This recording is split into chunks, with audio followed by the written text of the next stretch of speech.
Well, hello there. I am Dakota, and I'm here to answer your burning questions with our Coffee with Dakota segment. And today I'm out here at our, we call it the lake house.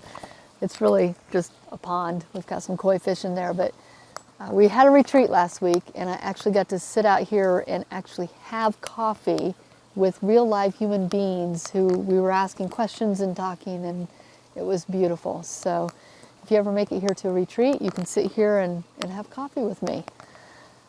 So this question comes from Erica, and Erica says, my twin flame took his own life almost a year ago, and I've tried to let him go after much grief and become peaceful regarding the situation.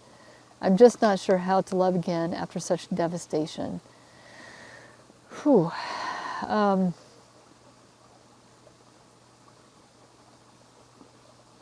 Wow, Erica, I'm really sorry for your suffering. That's, it's not easy to lose anybody that we love, much less somebody with that role of being your twin flame. And that's a pain that I have never felt. It's a place that I can only imagine would be absolutely excruciating.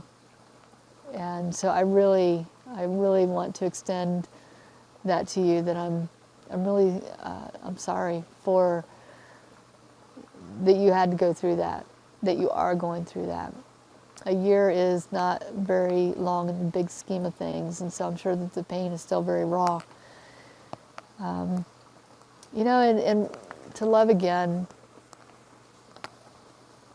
love is such a fluid thing, and it comes in so many different layers, and it has so many varying depths and degrees and curves and twists and personalities.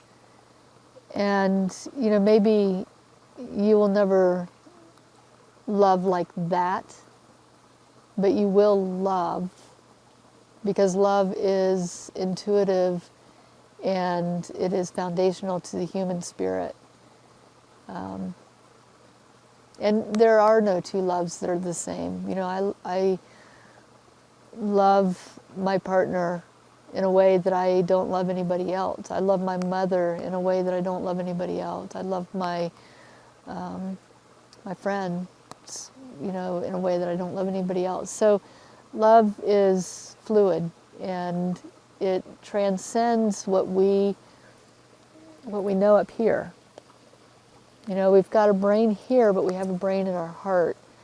And the brain in the heart is really something that actually science is really on the edge of discovering a lot of different things about the heart brain. But it is capable of so much. It is capable of allowing us to go to places we never thought we could go. So even though you feel right now that you're devastated, and who wouldn't be? I mean, really. And even though right now you can't see that you will love again, and you may not love again at that, place that you loved your twin flame. That's a very special relationship. It's one that can't be matched. But there is that capacity within you. I really believe this. There is that capacity to love absolutely unconditionally and with great depth, great fervor, because that's the human spirit. And the human spirit is resilient. And the human spirit has this tentacle, this antenna, that is constantly searching for a place to love. It's, speaking of love, here's a dog. Dogs are great teachers of love. But I hear you, and I acknowledge you, and I love you. And I offer that to you from one human to another, that love is bigger than us. Love is bigger than the ego. Love transcends all space and time. And even though your twin flame, this beautiful relationship that you have, even though the physical body of him is no longer here in this dimension, the frequency, the spirit still is. You just learn to have a different type of relationship with that person. I liked, years ago, I was listening to a podcast by, I think it was Greg Braden, and in it he was talking about the human incarnation, and he likened it to a TV. So you have a TV, you take it home, and you plug in the cable, and you get this beautiful show. You watch it, it works, etc. And then one day the TV breaks, it dies, no longer works. You take that TV out of your house, and you go to the store, and you buy a new TV, and you bring it home, and you plug it in, and it works. And that's how the human body is. It's the TV broke, but the cable, the frequency, the signal was still there. All it needed was a new TV to be plugged into. And if you believe in reincarnation, that's exactly how it is. It's, our body dies off, but our frequency remains. And it searches for that next plug-in where it can come to life again. And I offer that to you because, you know, our twin flame isn't always a romantic relationship. Now, I'm not saying that your twin flame is going to come back into your life in this lifetime. They may or may not. But be open to the possibility of transcending space and time to have a different kind of relationship with him. Whether you do a meditation and you meet him in the ethereal world or in the spirit world, or you gather signs that his frequency is still here and still present, or you all of a sudden in 10 years you have this relationship with a child that is just profound, and maybe realize that that's him in a different body. So just be open and allow yourself also to feel that grief and to feel it fully.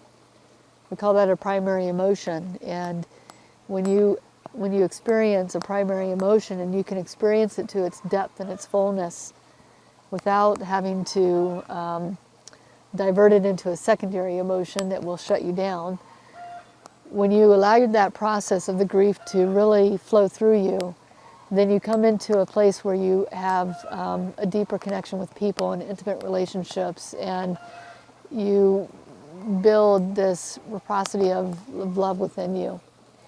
And in that, you will, again, find connection. So I offer that to you, and I also offer to you the profound love from my heart to you for this. That's, yeah. Thank you, Erica. Bye.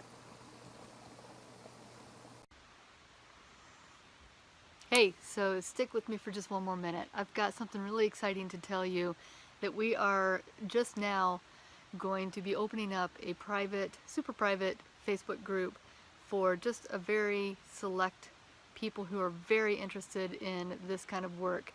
So what we're planning on doing is doing some light teachings that will kind of coincide with what we do in the mentorship, to give you a little taste test of each of the directions.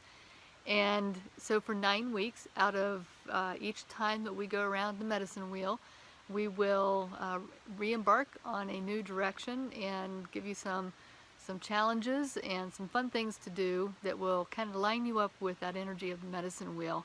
I'll also be doing a live meditation every single week, and we call that Trance Tuesday, so you can guess what day it's going to be on.